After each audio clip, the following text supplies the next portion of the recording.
Right edition, welcome, happy day. Hey, you know President Okami, he reminds me of the guy who says, hey, I don't like cars. I can't get rid of them though the people want them, but I want them guns. I'm going to get rid of all the gas stations. That's kind of what he's trying to do, Okami, with regards to guns.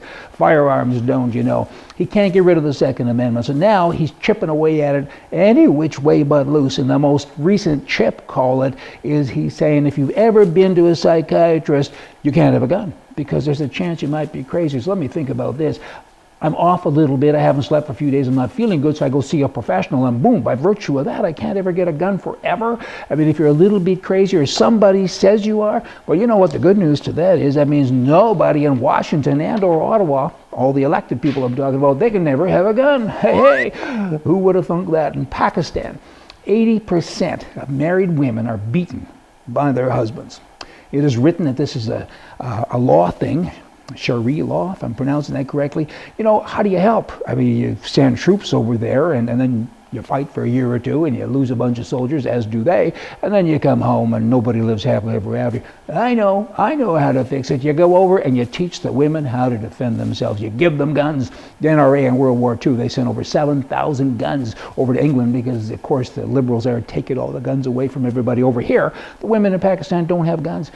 Arm them, show them how. They got lots of places to hide guns. They're covered up with blankets. Put a gun in there, and the bad guy comes home and starts to pound you. Pull the gun out and say, goodbye, husband.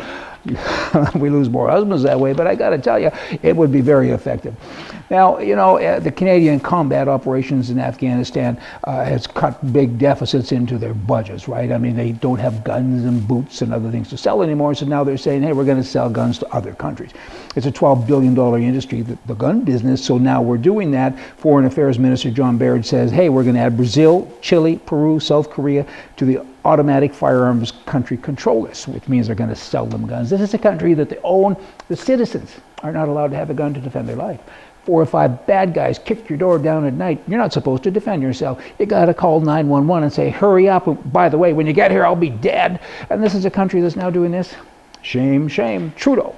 You know, he's another whack job. He's all hat and no cattle, I got to say, because, you know, he's just a dishonest guy. He went out and it's like robbing a bank. I'm taking me a lot of preamble to get there, but think of yourself robbing a bank, and then you think one day, you know, I got caught, people just figured it out, so I'm going to give the money back.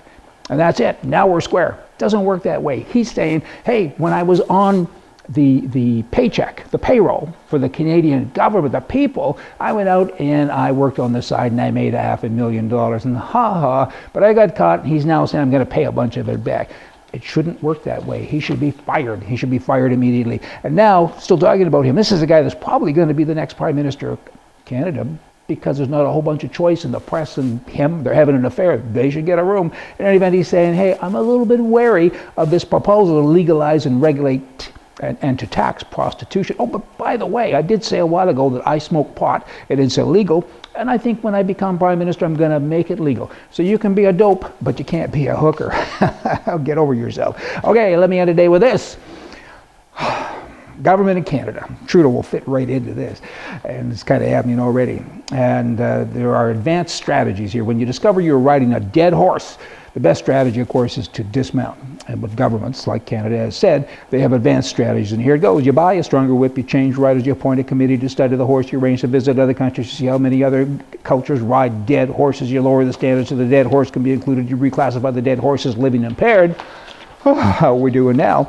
Harness several dead horses together to increase the speed. You provide additional funding and or training to increase a dead horse's performance. You do a productivity study to see if lighter riders would improve the dead horse's performance. You rewrite the expected performance requirements for all horses, and of course you promote the dead horse to a supervisory position, and all those things I just said. That's a very logical reason in Canada to keep the Senate. Hey, y'all, come back tomorrow. We're going to have more for you from the right.